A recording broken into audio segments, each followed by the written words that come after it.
Okay, ayan mga idol. Ito mga idol, ang tinatawag nilang mga 1 centavo, 5 centavo. Ayan ang mga idol. Ito mga idol ay isang seat.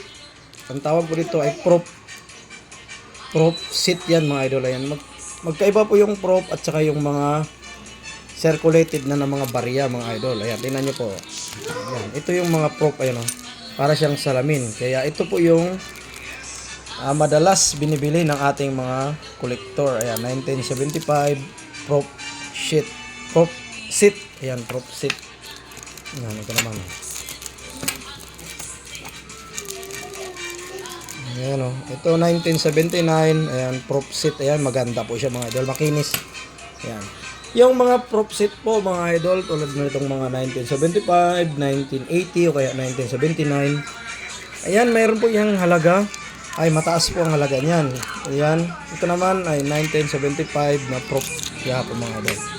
Ito, lalo itong ito, 1980 na prop seat mga idol. Ayan. Makinis po yan. Kaso, may lagayan lang po. Ayan. Itong ganito na 1980 na kasama dito sa mga prop mga idol. Halimbawa ito, saka itong isang seat na yan. Ay nagkakalaga po yan ng 5,000 pataas mga idol hanggang 10,000.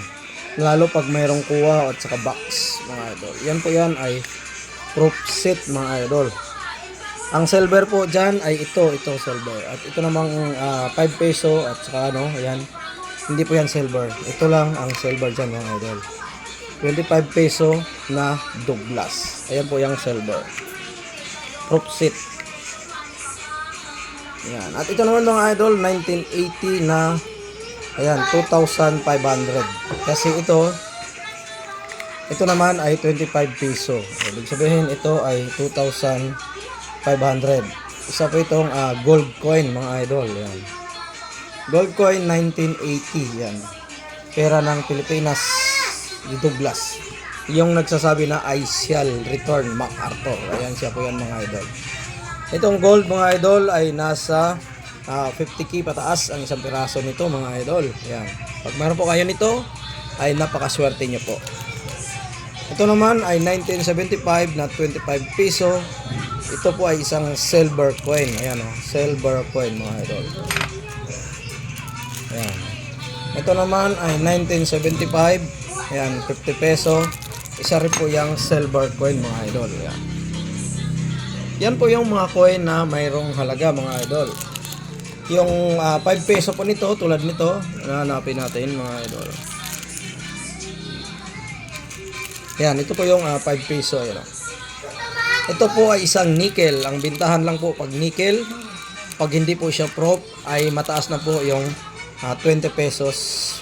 20 pesos po ang isang piraso. Pag pro po ay nasa 300 to 500 ang isang piraso po na itong 5 peso na nickel basta prop. Pag hindi naman prop ay nasa 20 pesos lamang po. Itong mga prop mga idol, ayan po yung mahal. Ayan, meron po tayong mga Douglas. Ayan mga idol. Ayan, tatlo. Ayan, tatlong pirasong Douglas mga idol. Ayan. Sana ba isa? Yan, dalawang tawag dito. Dalawang silver at saka isang gold. Ito yung isa na Douglas. Ayan. Nakabalot. Yan, tatlo. Dalawang silver, isang gold. Mas mahal yung gold mga idol. Ito namang mga silver na 1975 ay mura lang to. 1K ang isa. Pataas. Yan. Pag meron kayong mga ganito mga idol, PM lang dahil bumibili po tayo mga idol.